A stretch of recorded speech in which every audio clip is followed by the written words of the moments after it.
Halo teman-teman semuanya, jumpa lagi di video pembelajaran ini. Salam sehat, salam sejahtera untuk kalian semuanya yang berada dimanapun yang menyaksikan video pembelajaran pada kali ini.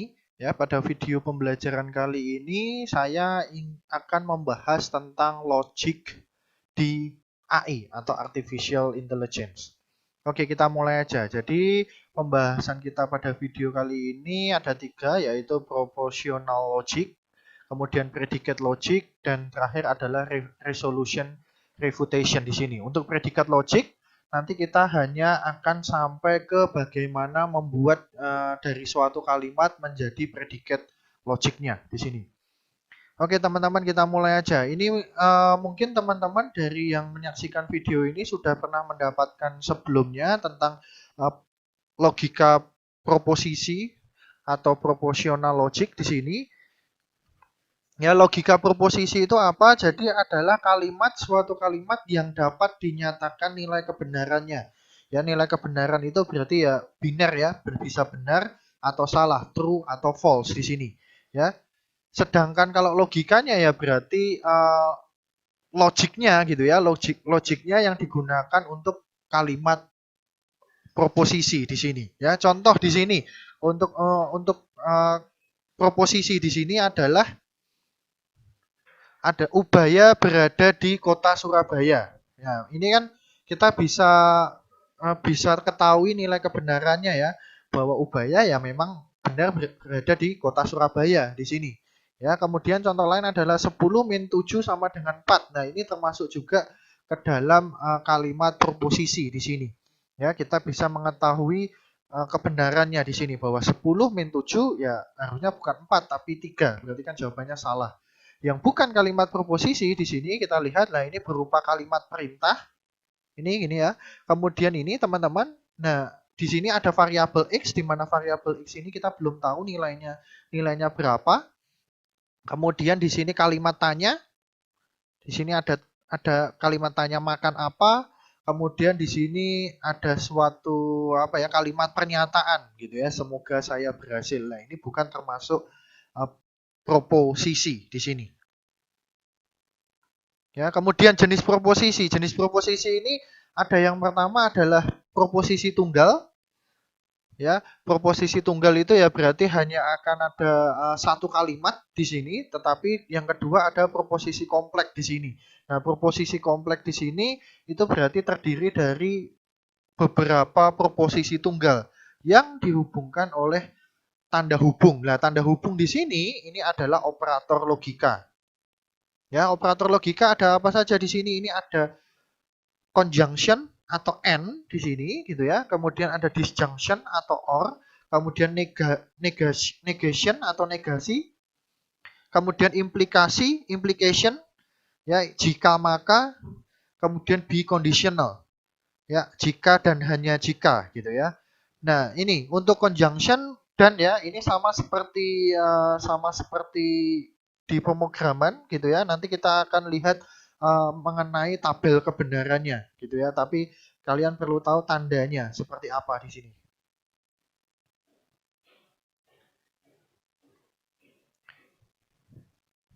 Ya, ini contohnya ya untuk variabel logika proposisi ya biasanya gitu ya. Logika proposisi itu ditandai suatu variabel di mana diawali dengan huruf kecil. Nah, contohnya misalkan ini ya variabel P di sini untuk proposisinya adalah Ubaya berada di kota Surabaya. Q 10 min 7.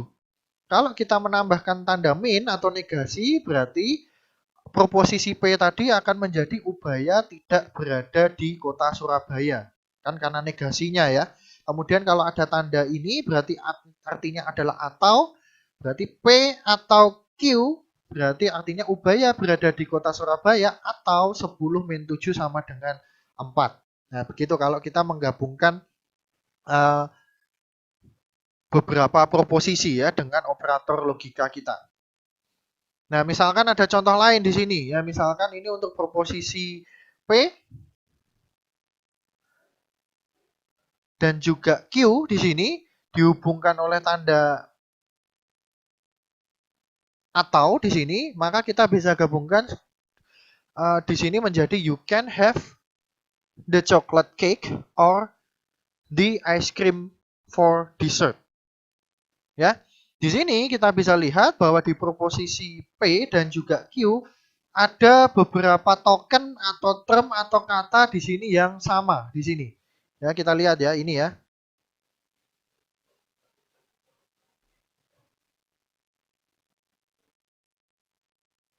Nah, yang dua ini, yang the chocolate cake dan the ice cream ini yang berbeda. Sehingga kalau ada dua yang sama seperti ini ya kita bisa gabungkan. Gitu ya, gabungkan menjadi satu buah kalimat sehingga di sini tandanya adalah or. Gitu ya. Ada di sini contoh lain, P-nya adalah it's range dan Q-nya adalah the street will get wet. Di sini kita memakai tanda implikasi jika dan maka di sini, maka di sini kalimatnya menjadi jika maka ya, berarti kan di sini urutannya mulai dari yang paling kiri, if it's rain then maka gitu ya, the street will get wet. Nah ini contoh lain, misalkan ya, contoh lain misalkan di sini kita mau mengubah suatu kalimat menjadi kalimat logika proposisi di sini. Ya, di sini misalkan contoh yang pertama adalah ayahku membaca buku dan minum teh di pagi hari.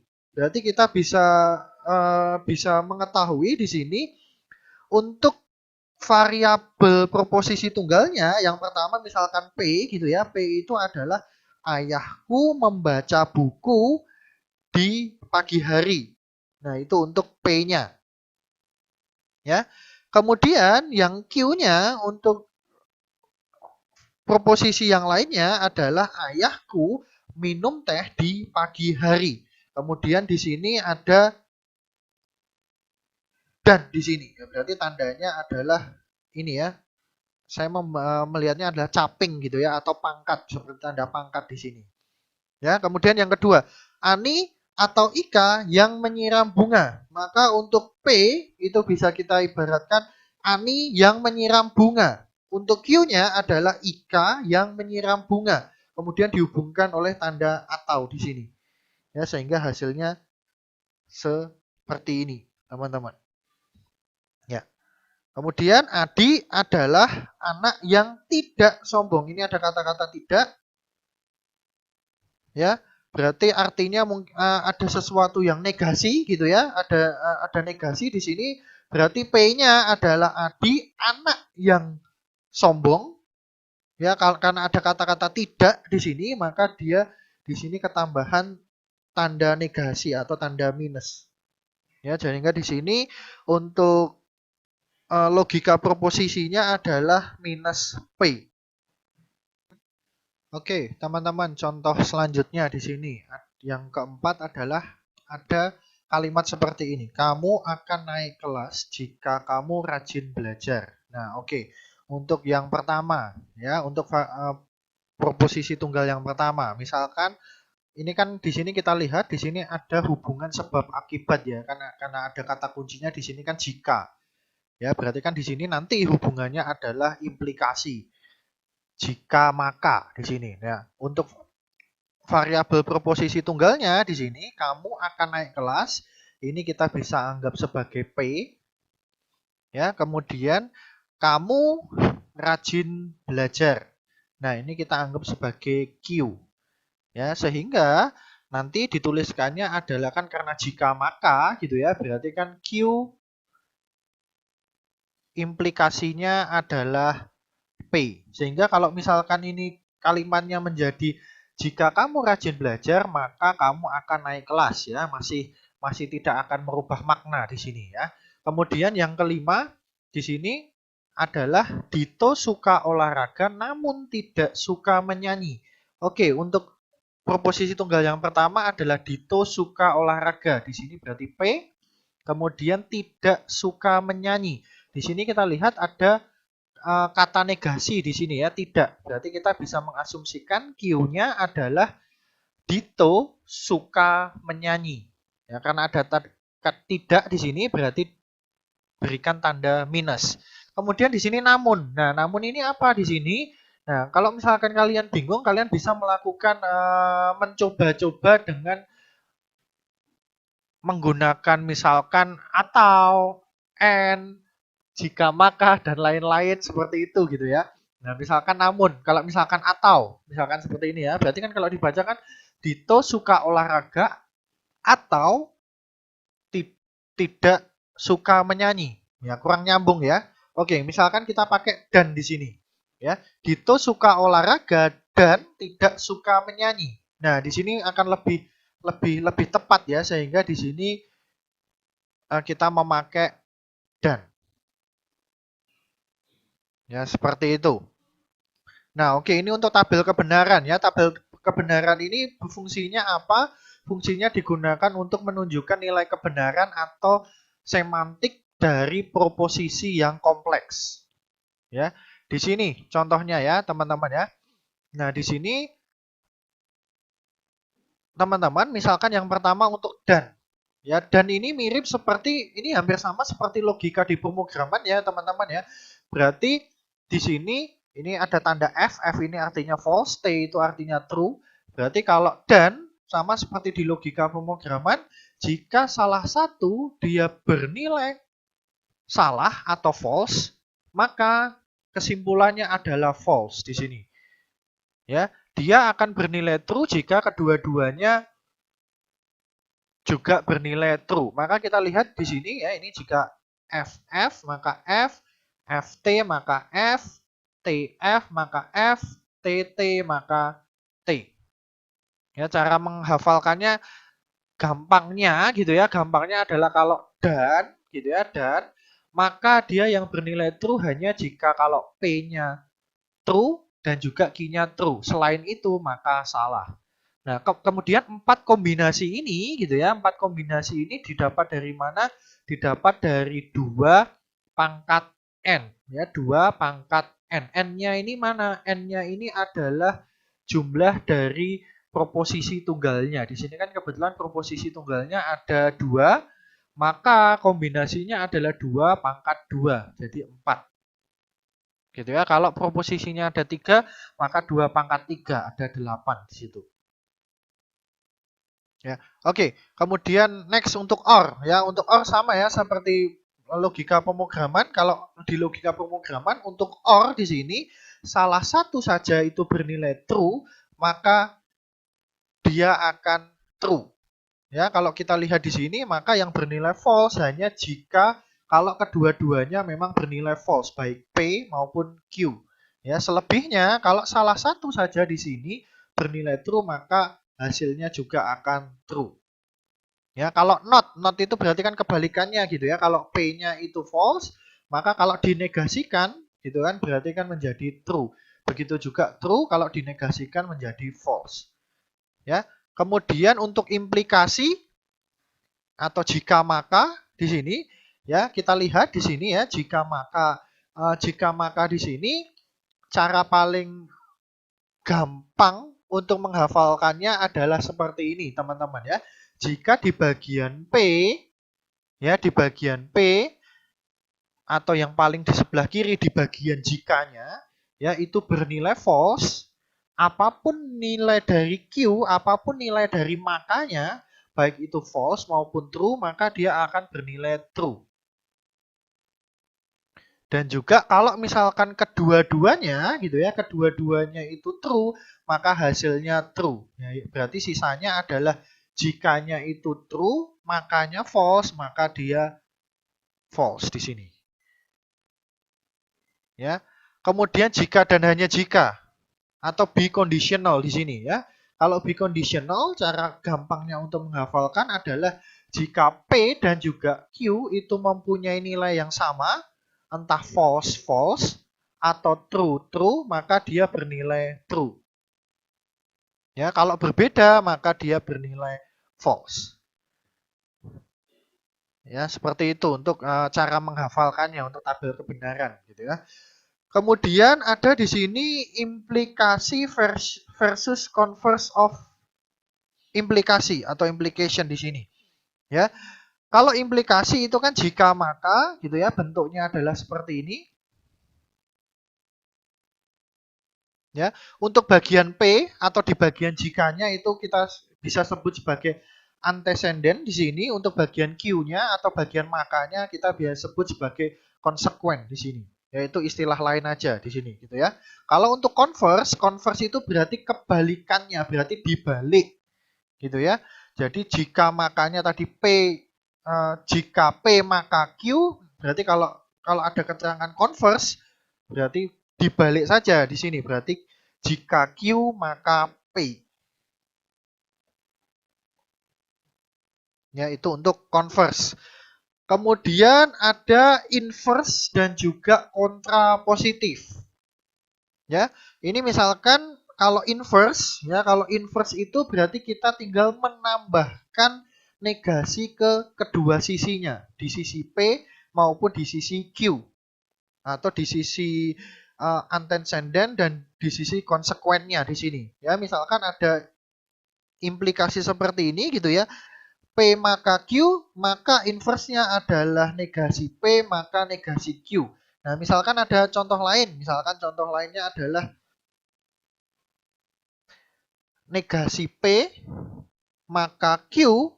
Nah, kalau inverse ya udah berarti tinggal kita berikan negasi gitu kan. Kita berikan negasi, negasi, negasi berarti nanti kan akan P gitu ya. Berarti P maka negasi Q. Nah, itu misalkan contohnya kalau inverse.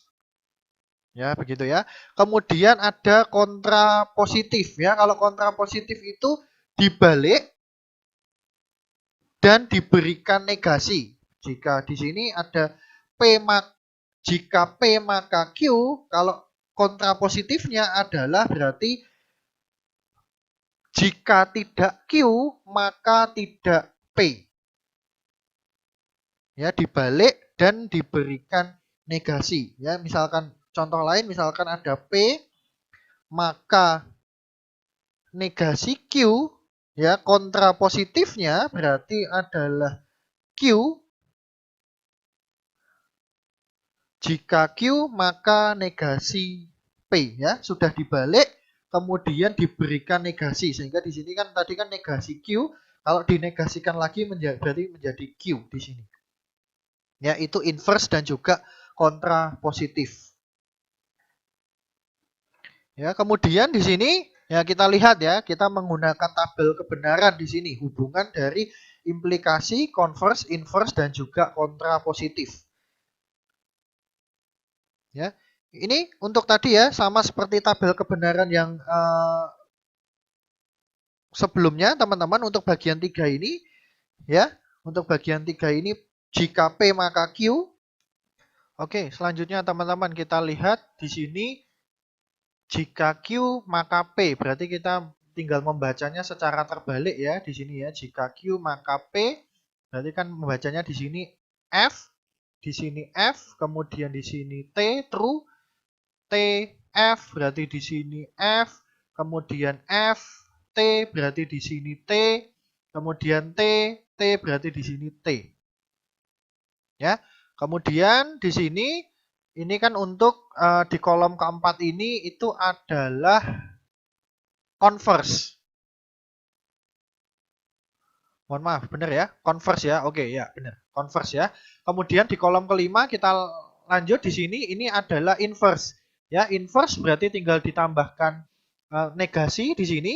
Maka ini kalau misalkan kita berikan negasi dulu ya, ini kan negasi P, maka di sini kan akan menjadi T, ini T, ini F, ini F. Di sini negasi Q, berarti di sini akan menjadi T, F, T, F. Kemudian baru dilakukan implikasi di sini ya. TT maka T dan seterusnya sampai F, F hasilnya T. Ya, kemudian yang terakhir adalah untuk kontrapositifnya.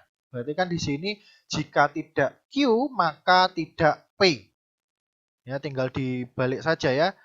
Di sini cara pengecekannya berarti kan T Itu di sini T, kemudian di sini F, T, di sini T, dan seterusnya. Ya, kita lihat di sini teman-teman, dari hasil tabel kebenaran ini kita bisa lihat bahwa implikasi jika P maka Q dia ekivalen dengan jika tidak Q maka tidak P. Berarti ini kan adalah kontra positif ya. Ini yang di kolom 3 bagian sini ya teman-teman ya.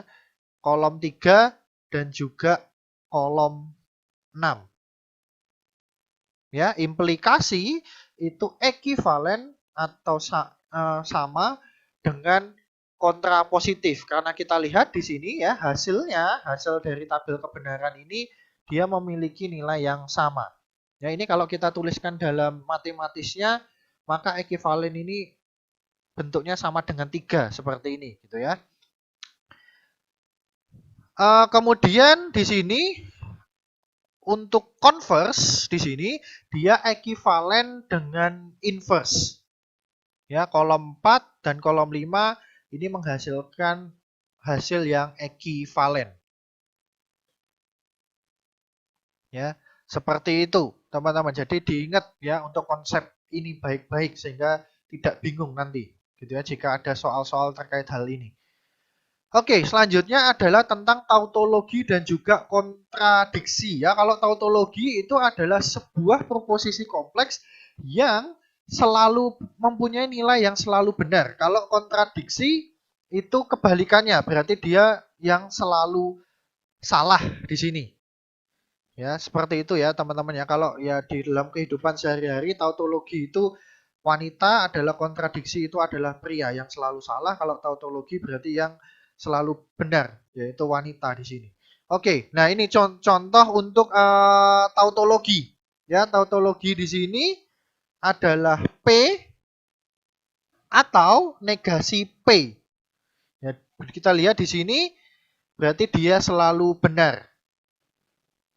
Ya, untuk kontradiksi di sini adalah P dan negasi P. Nah, ini akan menghasilkan nilai yang selalu salah di sini. Nah, ini untuk teorema di logika proposisi yang lain, kalian bisa lihat ya teman-teman ya, apa ekivalen dengan apa dan seterusnya gitu ya. Misalkan P atau Q itu ekivalen dengan Q atau P, kemudian P dan Q itu ekivalen dengan Q dan P. P atau P itu berarti P gitu ya. P dan P itu juga ekivalen dengan P saja.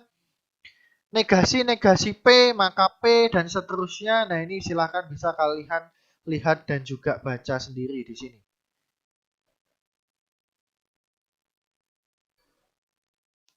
Oke, selanjutnya teman-teman kita masuk ke bagian argumen ya. Argumen ini adalah kumpulan atau barisan proposisi yang ditulis sebagai berikut gitu ya. Ada di sini argumen ya. A, kemudian proposisinya apa? P1, P2 dan seterusnya sampai PR. Kemudian C itu adalah konklusi atau kesimpulannya di sini. Ya. Untuk kumpulan proposisi ini atau argumen ini kita sebut sebagai hipotesis. Ya, hipotesisnya apa? Kemudian akan menghasilkan C, konklusinya atau kesimpulannya apa di sini. Ya, suatu argumen, sebuah argumen. Tadi ingat bahwa argumen itu adalah kumpulan dari proposisi. Jadi sebuah argumen itu dinyatakan valid, ya. Jika bagaimana gitu ya, jika tiap proposisi itu didankan ya, kemudian jika diimplikasikan dengan konklusinya atau kesimpulannya, maka dia tautologi, artinya adalah hasilnya true semua, maka dia akan disebut valid. Argumen ini disebut valid. Ya. Bagaimana cara membuktikan suatu argumen itu valid atau tidak? Gitu ya. Ada dua strategi yang akan kita bahas. Yang pertama adalah tabel kebenaran, yang kedua adalah resolution di sini. Ya, nanti kita akan lebih fokus ke bagian resolution. Ya, untuk yang pertama untuk tabel kebenaran. Nah, ini contohnya. Ya, misalkan ada argumen seperti ini yang saya kotakin seperti ini. Ada 3 buah proposisi, 1, 2, 3, kemudian kesimpulannya adalah negasi R. Ya, kita lihat argumen ini apakah dia valid atau tidak di sini. Ya, kita lihat di sini kita menggunakan tabel kebenaran di sini. Ya, kita lihat teman-teman di sini ada 8 baris ya di sini ya. 1 2 3 4 5 6 7 8. Kenapa dia bisa 8 di sini?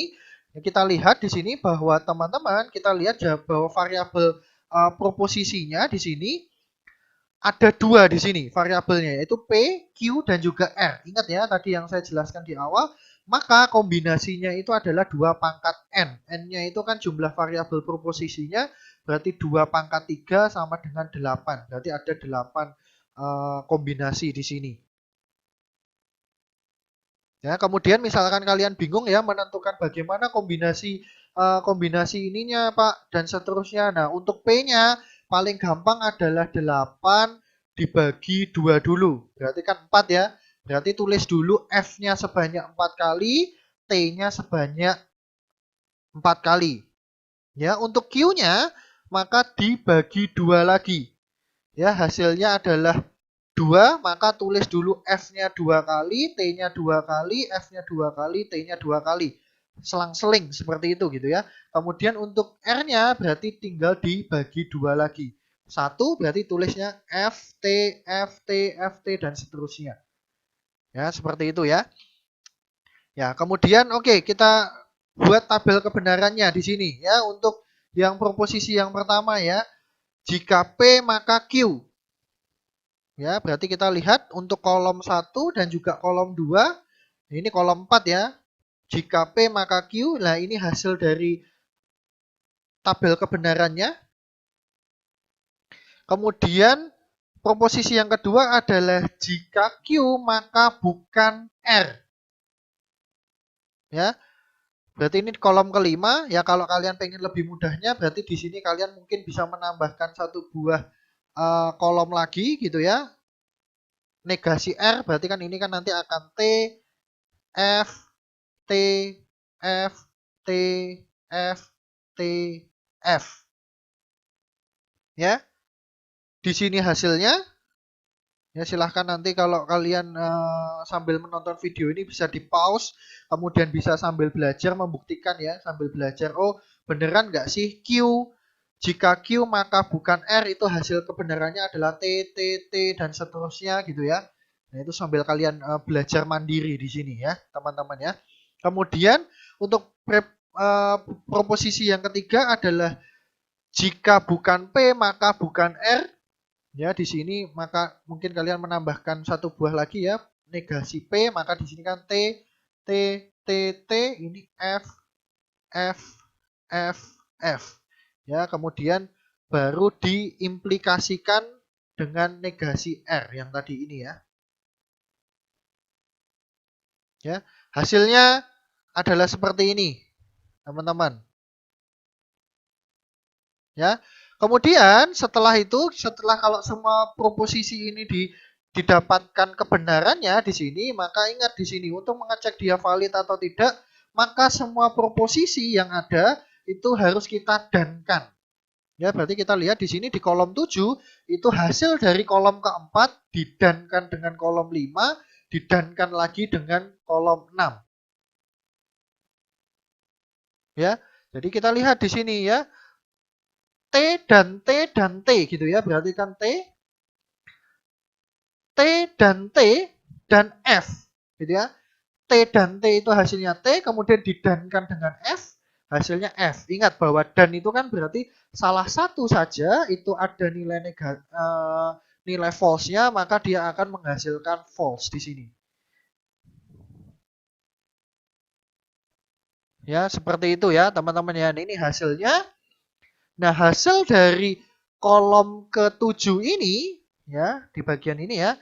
Kemudian kita implikasikan dengan konklusinya. Ya, konklusinya di sini kan adalah negasi R ya. Konklusinya di sini kan adalah negasi R ini. Ya, sehingga kolom 7 ini itu kita implikasikan dengan negasi R. Ya, kita lihat ya, T berarti true, kemudian F dia true, T biar true dan seterusnya. Di sini kita lihat bahwa di kolom 8 ini gitu ya, hasilnya adalah semua true alias tautologi. Kalau seperti itu berarti maka argumen ini gitu ya, argumen ini itu bernilai valid. Ya, seperti itu, teman-teman. Oke, selanjutnya teman-teman, strategi selanjutnya untuk dari membuktikan argumen valid atau tidak adalah resolution ya. Kalau tadi untuk tabel kebenaran itu sebenarnya tidak terlalu direkomendasikan karena kenapa? Jika jumlah variabel proposisinya itu semakin banyak, maka kan kombinasinya semakin banyak gitu ya. Akan membutuhkan waktu yang lama untuk mengecek apakah dia valid atau tidak di sini. Ya, strategi yang selanjutnya adalah menggunakan resolution atau mungkin kepanjangannya lebih panjangnya lagi adalah resolution refutation di sini. Ya, approach ini gitu ya, pendekatan ini atau metode ini mengasumsikan bahwa semua premis, ya premis itu adalah ini ya teman-teman ya, tiap proposisi ini ya, itu bisa kita sebut sebagai premis, jadi jangan bingung ya teman-teman ya. Untuk setiap premis, semua premis itu akan dianggap true, benar. Kalau conclusionnya itu dianggap false, ya itu konsep yang pertama dulu. Ya, seperti itu teman-teman. Ya, kemudian sebelum resolusi ini dijalankan atau kita proses, kita harus mengubah gitu ya, mengubah ekspresi logic kita, logic expression kita ke dalam clause form. Ya, bagaimana itu clause form nanti di penjelasan selanjutnya akan ada di sini. Kemudian di poin ketiga yang mohon maaf tadi ada sedikit kelewatan di sini bahwa suatu argumen dikatakan valid jika dia ada kontradiksi di sini. Ya, nanti akan dengan contoh mungkin akan lebih jelas lagi ya maksudnya seperti apa. Ya, ini untuk step-stepnya untuk resolution. Yang pertama adalah put the premise into clause form. Ya, nanti bagaimana clause form itu nanti akan ada di slide berikutnya. Kemudian nomor 2, tambahkan negasi di bagian yang ingin kita buktikan, yang alias adalah kita ingin menambahkan negasi di bagian konklusinya. Berarti konklusinya, apapun konklusinya itu kita bertambahkan negasi. Ya, kemudian kita nanti akan mencoba mengkombinasikan gitu ya, mengkombinasikan itu klausa-klausanya itu secara bersamaan yang memungkinkan, kemudian sampai dia akan menghasilkan sesuatu yang kontradiksi atau nanti disebut empty clause di sini. Ya, ini untuk clause form tadi ya. Bagaimana suatu ekspresi itu akan dianggap sebagai clause form? Ya, itu jika seperti ini, tidak ada implikasi sehingga di sini tidak boleh ada implikasi sama sekali. Sehingga kalau ada suatu implikasi itu harus kita ubah. Contohnya misalkan seperti ini teman-teman, ada jika P maka Q. Nah, ini bisa kita ubah gitu ya. Ini sebenarnya ekuivalen dengan negasi P atau Q. Ya, sehingga di sini kita bisa ubah implikasinya menjadi seperti ini. Kemudian tidak ada konjungsi. Ya, konjungsi itu kan adalah dan. Berarti kita menghapus dan-nya di sini. Ya, kita bisa replace dengan ini berdiri sendiri, P berdiri sendiri, Q berdiri sendiri, tapi di mana P dan juga Q semuanya harus bernilai true. Kita asumsikan bernilai true. Ya, karena kenapa? Di sini ingat bahwa konsepnya adalah semua premis itu dianggap true. Gitu ya. Kalau untuk conjunction atau dan di sini itu hasilnya dianggap true, maka jika P-nya itu true, Q-nya juga true gitu ya. Seperti itu, teman-teman. Kemudian double negasi, tidak boleh ada double negasi seperti ini. Ya, kalau ada double negasi berarti kan dia kan sebenarnya sama seperti ini gitu ya. Negasi P maka dia sama seperti P. Ya, contoh yang pertama di sini. Nah, ada argumen seperti ini ya. Ini sama seperti yang tadi ya, contoh sebelumnya dengan tabel kebenaran, ada argumen seperti ini. Oke, dengan contoh ini, step pertama ini adalah convert setiap premis di sini, tiap premis ini ke clause form di sini. Ya, sehingga di sini di premis pertama ada implikasi, maka kita ubah di sini. Ya, berarti negasi P atau Q. Nah, di bagian premis kedua juga ada implikasi, maka kita ubah menjadi negasi Q atau negasi R. Berarti mengubah implikasi itu gampang ya teman-teman ya. Tinggal diubah tanda implikasinya, diganti atau, kemudian di bagian jikanya, di bagian paling kirinya itu tinggal tambahkan negasi. Sehingga ini juga negasi Q atau negasi R. Seperti itu ya teman-teman ya. Untuk premis yang ketiga ya, untuk premis yang ketiga ini jika negasi P maka negasi R di sini. Ya, maka di sini kan diubahnya menjadi negasi P atau negasi R. Ya, karena tidak ada conjunction maka tidak perlu dilakukan prosesnya, tapi kita lihat bahwa di sini terdapat double negasi ya, sehingga di sini harus diubah menjadi P. Berarti P atau negasi R. Nah, ini ada tandanya ini ya, teman-teman ya. Ada tanda petik atas. Gitu ya.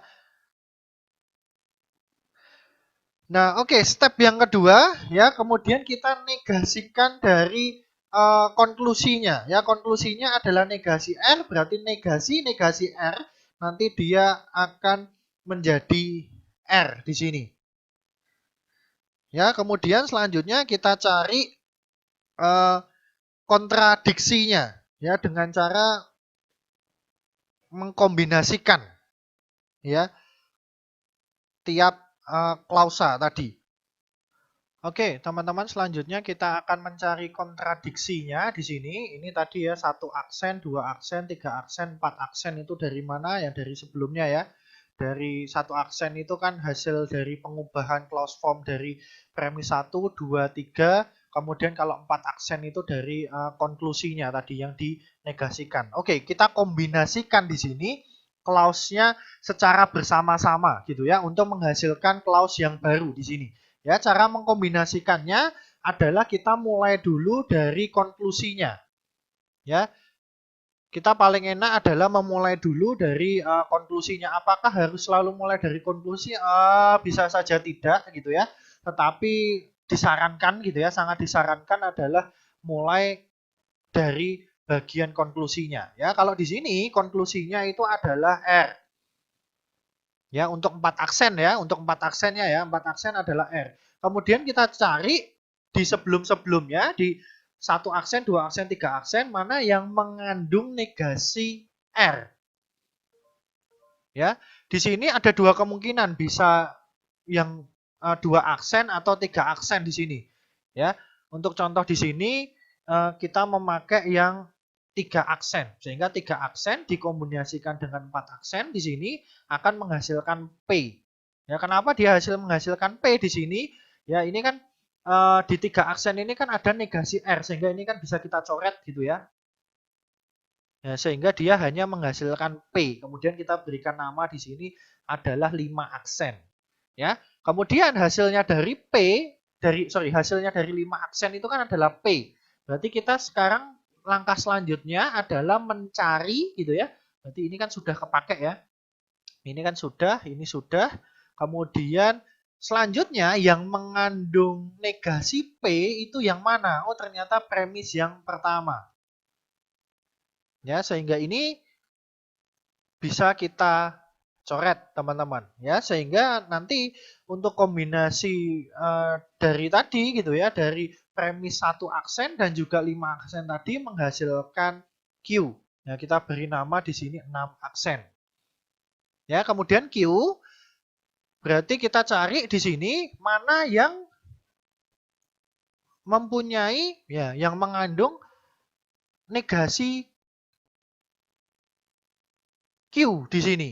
Ya, berarti sisanya hanya yang premis yang kedua di sini. Maka di sini kita bisa coret. Ya. Sehingga untuk kombinasi 2 aksen dan juga 6 aksen menghasilkan negasi R. Ya, itu akan kita sebut sebagai 7 aksen. Ya, kemudian setelah terakhir di sini kita coba bandingkan teman-teman ya, bandingkan lagi dengan konklusinya. Tadi kan konklusinya di sini yang sudah dinegasikan itu akan adalah 4 aksen ya, 4 aksen dan 7 aksen di sini. Ini terjadi kontradiksi. Ya, kontradiksi artinya adalah tadi untuk 4 aksennya itu kan adalah R, ya. Kemudian 7 aksennya adalah negasi R. Ini kan terjadi kontradiksi ya, berarti kan bisa dicoret ya. Kalau dicoret berarti kan akan menghasilkan empty clause. Ini terjadi kontradiksi. Kalau jika terjadi kontradiksi, maka argumen ini, berarti argumen tadi yang kita miliki itu akan valid. Ya, seperti itu, teman-teman. Nah, ini contoh lain yang mungkin kalau tidak valid seperti apa. Nah, oke, kita lihat di sini ada argumen, ada 2 premis di sini. Ingat gitu ya, kita harus melakukan convert dulu premisnya ke clause form di sini. Yang pertama, premis yang pertama itu nanti akan menjadi 1 aksen, maka harus diubah menjadi atau. Berarti kan di sini kan negasi P atau dalam kurung Q atau R. Kemudian premis yang kedua itu ya tetap negasi R. Kemudian untuk konklusinya kita negasikan menjadi negasi Q. Ya, kemudian tidak ada double negasi, tidak ada conjunction, maka kita lompati langsung masuk ke step yang keempat, kita cari kontradiksinya gitu ya. Dari 1 aksen, 2 aksen, dan juga 3 aksen. Oke, teman-teman, selanjutnya kita ingin mengkombinasikan ya dari 1 aksen, 2 aksen, dan juga 3 aksen yang sudah kita peroleh. Sekali lagi, rekomendasinya adalah dimulai dari 3 aksen di sini atau bagian konklusi yang sudah dinegasikan. Kemudian kita lihat di 3 aksen ini adalah negasi Q, maka kita cari di premis-premis sebelumnya di 1 aksen atau 2 aksen yang mengandung Q. Ya, di sini adalah yang 1 aksen di sini, sehingga ini bisa kita coret. Ya, sehingga hasil kombinasinya itu akan menghasilkan negasi P atau R. Ya. Selanjutnya untuk hasil ini kita kombinasikan dengan 2 aksen. Ya, kita kombinasikan dengan 2 aksen, maka di sini ini kita bisa coret ya, teman-teman ya. Kemudian hasilnya adalah negasi P. Ya, kita lihat teman-teman, karena ini sudah akhir, kita bandingkan dengan yang aslinya. Ya, di aslinya di sini tidak ada kontradiksi, gitu ya, tidak ada kontradiksi karena untuk konklusi aslinya adalah Q, kemudian hasil dari kombinasi kita yang terakhir itu adalah negasi P, ya, tidak ada kontradiksi, sehingga argumen ini itu tidak valid. Oke, teman-teman, kita masuk ke bagian yang terakhir dari pembahasan kita di video kali ini, yaitu tentang predicate logic. Ya, tetapi di sini kita untuk video kali ini hanya membahas bagaimana mengubah kalimat menjadi predicate logic. Ya, untuk bagaimana pembuktiannya itu ada di video yang akan datang di sini. Ya, tadi ya, untuk awalnya adalah predicate logic gitu ya. Predikat logic expression itu adalah mengandung predikat name gitu ya, ada nama predikatnya, kemudian diikuti dengan argumennya. Ya, predikat name itu diawali dengan huruf kapital. Ya, kemudian predikat name ini, predikat logic ini sebenarnya mirip-mirip seperti konsep kalau di pemrograman, atau mungkin teman-teman yang sudah belajar pemrograman kan tahu namanya metode gitu ya.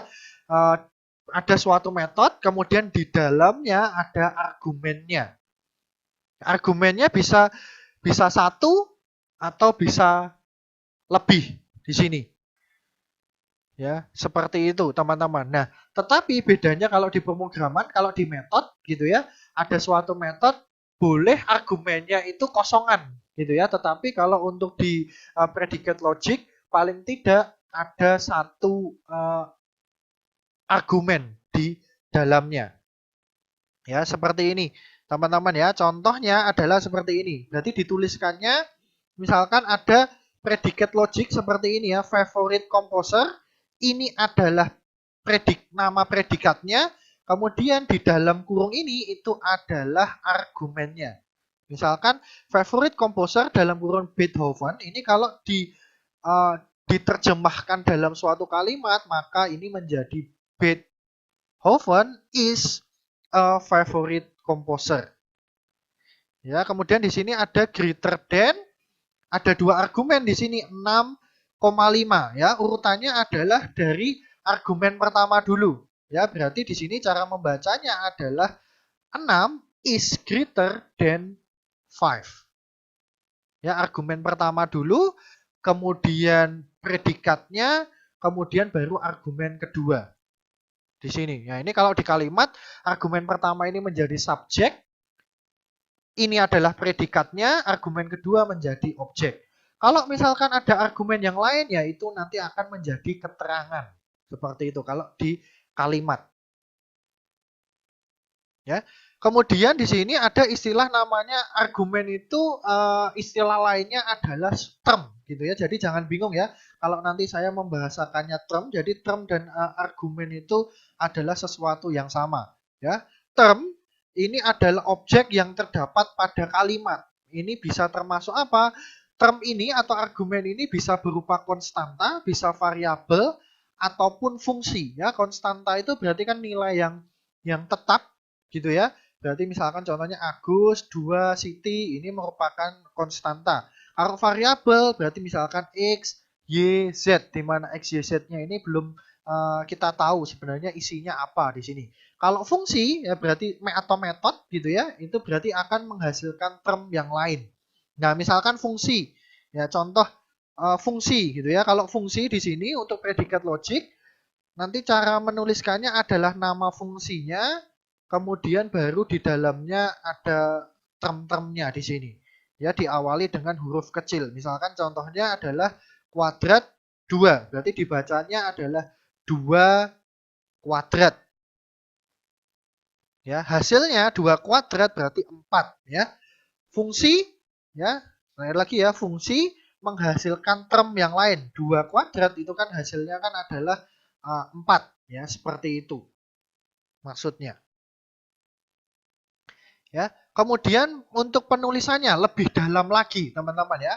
Bagaimana cara penulisannya untuk predikat logik di sini ya. Cara penulisannya adalah seperti tadi yang saya singgung di awal, nama predikatnya dulu, di dalamnya itu adalah term. Ingat bahwa term itu bisa terdiri dari konstanta, variabel ataupun fungsi di sini. Ya, misalkan contohnya gitu ya.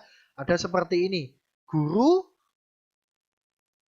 kemudian Jerry. Berarti cara membacanya adalah argumennya dulu, baru predikatnya. Berarti kan Jerry kan akan menjadi subjek gitu ya. Jerry adalah seorang guru. Ya, kemudian cantik X. Berarti kan dari argumennya dulu, walaupun kita nggak tahu X itu sebenarnya apa gitu ya, maka di sini X seseorang yang cantik. Ya, dalam suatu kalimat. Kemudian ada lagi, predikatnya lebih tinggi, argumennya Bob dan juga Mary. Ingat bahwa di urutannya gitu ya, urutannya adalah argumen pertama dulu, berarti Bob. Predikatnya lebih tinggi, kemudian daripada Mary. Baru argumen yang selanjutnya, Mary. Kemudian menjual. Ada 3 argumen di sini, Bob, rumah Mary, kemudian Jim. Berarti nanti kalimatnya menjadi Bob. Argumen pertama, predikatnya menjual. Argumen kedua, rumah Mary. Kemudian selanjutnya ini keterangan ya, berarti kepada Jim, argumen ketiga. Ya, kemudian ada lagi di sini lebih besar akar dari 2 kemudian X ya. Akar dari 2 ini kan bentuknya fungsi. Ya, langsung misalkan akar dari 2 itu kan 1, bla bla bla dan seterusnya gitu ya. Kalau di kalimat kita bisa tuliskan di sini akar dari 2 gitu ya. Akar dari 2 di sini ya. Akar dari 2 lebih besar, predikatnya lebih besar daripada X. Nah, ingat ya, parameter predikat itu harus berupa term. Jadi walaupun misalkan ini dalam bentuk fungsi, ya itu harus kita ubah dulu ya. Fungsi ini kan bisa ada hasilnya atau bisa berupa kalimat. Jadi kan akar dari 2 ini kan ini sebenarnya juga dari bentuknya seperti ini ya, bisa dalam bentuk kalimat ya. Akar dari 2. Seperti itu. Nah, kemudian ada istilah lain namanya adalah kalimat kompleks ya. Kalau kalimat kompleks ini adalah beberapa gitu ya, beberapa predikat logik atau logika predikat yang dihubungkan dengan tanda penghubung atau operator logika dan atau quantifier. Oke, teman-teman, apa itu operator dan juga quantifier? Kalau operator ini sama seperti proporsional logic ya, teman-teman ya, ada negasi dan atau implikasi atau biconditional. Kalau quantifier, nah di sini ada dua, ada existential quantifier itu lambangnya adalah E kebalik, misalkan berarti kalau E kebalik X atau existential quantifier X, berarti itu artinya cara membacanya adalah ada beberapa X gitu ya. Beberapa X ini adalah maksudnya eksis gitu ya, atau ada di sini ya, atau ada universal quantifier atau A terbalik. Berarti kalau universal quantifier dari X maka semua X gitu ya. Untuk semua X maka diasumsikan itu eksis ya, seperti itu teman-teman. Ya, ini akan ada contohnya lebih jelas lagi di sini ya. Untuk operator, teman-teman ya, untuk operator, maka misalkan ada kalimat seperti ini gitu ya. Jika Jerry teman Jim, maka Jim teman Jerry. Gitu ya. Maka kita bisa tuliskan di sini kan ada jika maka gitu ya, maka tandanya adalah implikasi di sini. Yang pertama adalah jika Jerry teman Jim ya, berarti kan Jerry teman Jim. Berarti kan predikatnya adalah teman. Ya, urutannya adalah di sini Jerry dulu baru Jim. Berarti kan di sini kan bacanya jika Jerry teman Jim, maka ya Jim teman Jerry. Berarti kan Jim dulu di sini predikatnya adalah teman. Ya, argumennya urutannya adalah Jim dulu baru Jerry. Ya, Jim teman Jerry. Ya, kemudian ada lagi teman-teman, misalkan ini dan gitu ya, 11 lebih kecil dari 22 dan 22 lebih kecil dari 33. Nah, oke, berarti di sini predikatnya di sini adalah lebih kecil. Ya, karena ada tanda dan, maka tanda operatornya adalah seperti ini. Ya, predikatnya adalah lebih kecil, maka argumennya adalah di sini urutannya adalah 11,22. Ya, cara bacanya adalah 11 lebih kecil dari 22 dan ya 22 lebih kecil dari 33. Ya, tadi untuk predikatnya tetap lebih kecil, argumennya urutannya 22,33. Ya, kemudian jika menggunakan quantifier di sini, misalkan contohnya semua bayi menangis, semua. Kalau semua berarti di sini kita menggunakan adalah universal quantifier. Berarti sebenarnya kalau diubah lagi kalimatnya ini, berarti kan bisa untuk semua X ya, di mana gitu ya, di mana jika X-nya itu bayi, maka X-nya menangis. Ya, untuk semua bayi menangis, itu bisa kita ubah menjadi seperti ini. Untuk semua X, jika X adalah bayi, gitu ya, jika X adalah bayi, maka X-nya menangis. Gitu ya, maka kalau kita tuliskan itu menjadi seperti ini. universal quantifier X untuk X adalah bayi, berarti kan predikatnya bayi, argumennya X, maka X itu menangis. Ya, seperti itu. Kemudian untuk yang existential quantifier, misalkan contohnya beberapa mahasiswa berkacamata. Berarti ini kalau dijabarkan ke kalimat yang mungkin lebih lengkap gitu ya. Jadi terdapat beberapa X, di mana X itu adalah mahasiswa dan X itu juga berkacamata. Ya, beberapa mahasiswa berkacamata. Sehingga di sini cara penulisannya adalah quantifier existential X, di mana X adalah mahasiswa dan X itu berkacamata. Ya. Cara paling gampangnya, teman-teman, gitu ya. Cara paling gampangnya adalah kayak atau jembatan keledainya gitu ya. Pokoknya jika universal quantifier, maka itu tanda operatornya adalah implikasi. Jika existential quantifier, maka tandanya adalah dan. Ya, seperti itu, teman-teman, cara singkatnya. Contoh lain. Nah, ini misalkan ya. Every gardener likes the sun. Ya. Setiap gardener, berarti kan semua gitu ya, semua gardener suka matahari. Maka ingat bahwa di sini kan every berarti kan akan universal gitu ya, maka operatornya adalah implikasi di sini. Maka cara penulisannya adalah universal quantifier X, di mana X adalah gardener, berarti gardener X, implikasi X likes sun. Ya, di mana X-nya tadi kan adalah gardener gitu ya. X like sun. Ya, di mana X-nya tadi sekali lagi adalah gardener. Ya, contoh yang lain, you can fool some of people all of time. Nah, nanti akan menjadi seperti ini.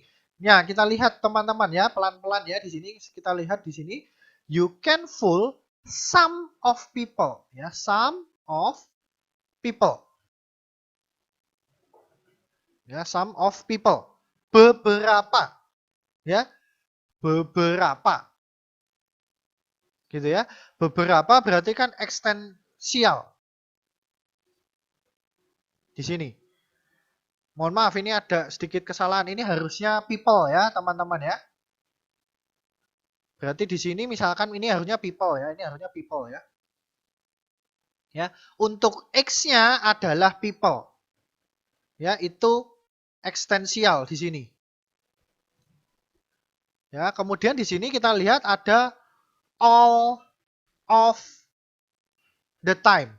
Ya, ingat bahwa ekstensial di sini tandanya adalah dan.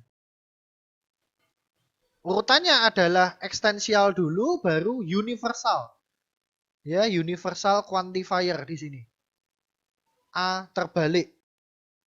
Gitu ya. Karena all of the time. Berarti kita anggap ini misalkan T gitu ya.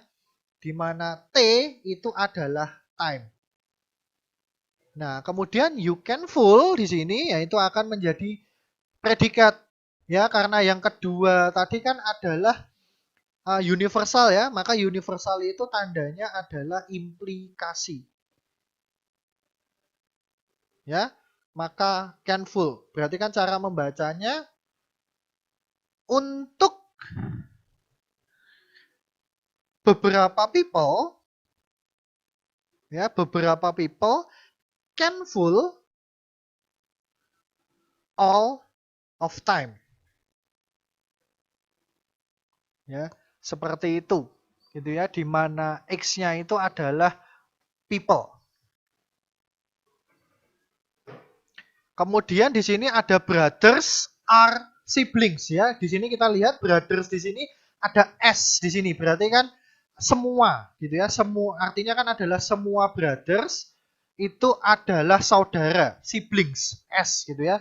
Berarti kan ada S semua di sini. Berarti kita bisa tuliskan kalau di sini ada semua gitu ya.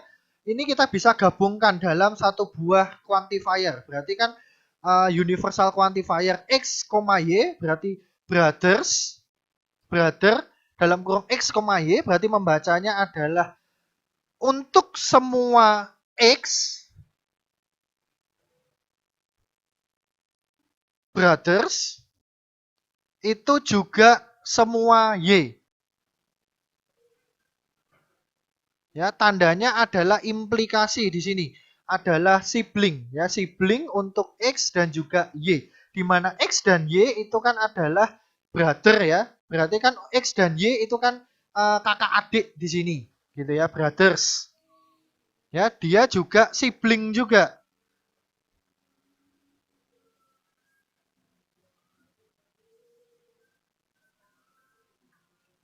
Ya, kemudian adalah sibling is transitive. Oke, mohon maaf, sibling is transitive. Ya, transitive ini kan berarti kita bisa menggabung-gabungkan gitu ya. Misalkan contohnya sibling is transitive. Misalkan berarti di sini ada semua X, Y, Z. Misalkan sibling X, Y dan sibling Y, Z. Maka